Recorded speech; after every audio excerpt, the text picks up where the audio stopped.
Here are 3 ways to optimize for your annual review to make sure that you get paid what you deserve for 2025. I know this year has been a tough year. It's been tough for the job market. It's been tough to get a raise, but there are good things happening in the new year and I want you to be prepared for it. I want to make this video because it's so easy to just go through the motions. You're thinking, all right, well, my boss does this every year. I know I just gotta go in, smile, shake their hand, and then they're gonna calculate what they're gonna calculate. But I'm gonna let you know, the best talent come prepared for these meetings and know what they want. And that's what I want for you. You have done a lot for this company. You have done a lot for your boss. I want you to get rewarded for it. So these are the 3 things that I would do if I was in your shoes and what I recommend to all my clients. And before we get started, welcome back to the Work Capital Podcast with Shodawan. I talk about all things work. This one is all about now how to get paid in the current job you have. But not even just your current job, you might even be able to use this as leverage, get a raise here, so that you can get an even higher paying job in your next one, in your new job.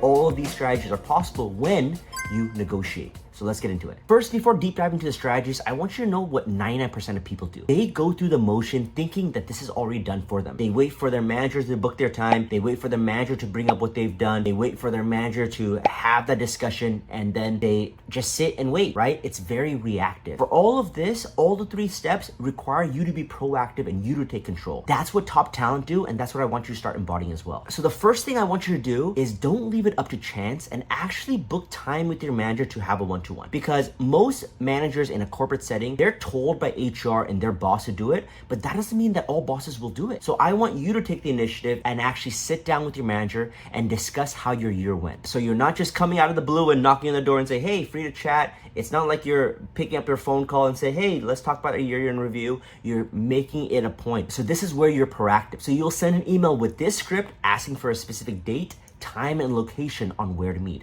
This will signal to your manager, you're not messing around here, you're coming prepared and you're ready to go. The second thing you want to do before this meeting is you want to do your research. You want to come in having a list of all the accomplishments that you've done this year, all the great kudos that you got from senior leaders and from managers and from their managers. You want to make sure you have this on a data drive or you have this somewhere safe that you can pull this up. You also want to come prepared with metrics.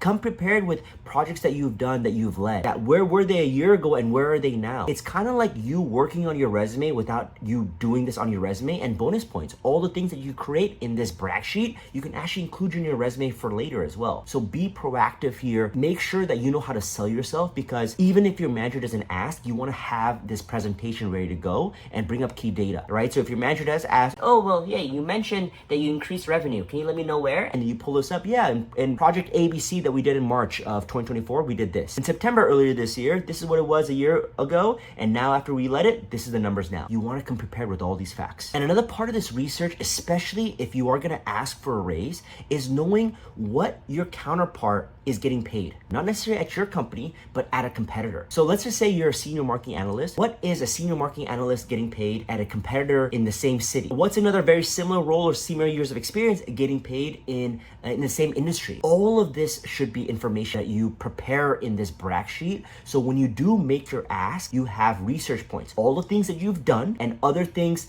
that other companies are paying for this role. This is kind of like you indirectly saying that, hey, I know what I bring to the table. I know what all the good that I've done, and that if I don't get what I deserve, hint, hint, I might be looking at other places. You obviously don't want to explicitly say that, but that's the hint that you want to give across. So that will bring up your value even more. They don't want to lose a star talent, and they definitely don't want to lose you. And the third step you want to do to maximize your year end, come prepared with what you want. Like I said before, you've done your research of what you've done. You've done research on what other people are getting paid, but now it's time to talk numbers. And there's different ways to handle this, right? So in a typical salary negotiation with a new job, my best advice is for them to give you the number first. Typically for a year end review, it can go one of 2 ways. They might already come to you and say, well, we are scheduled to give you a 3% raise based off of XYZ. Or they might ask you, hey, based off of what you know, based off of what you've done, what do you think your rate should be? I think that second option is a little bit more rare, but you never know. You never know in this market, so I just want you to be prepared. Be prepared with actual numbers. What's the range that you're looking at, and back it up with data, right? Like, why do you deserve it? What are other things that you have seen in the market? What are other things that you're reading in the news that would warrant that you getting that raise? And another point on how to get that raise, remember that your value is higher when you have leverage. I want to preface this that you don't want to threaten them to leave, because that is a good way to stir up some drama. You don't ever want to do that,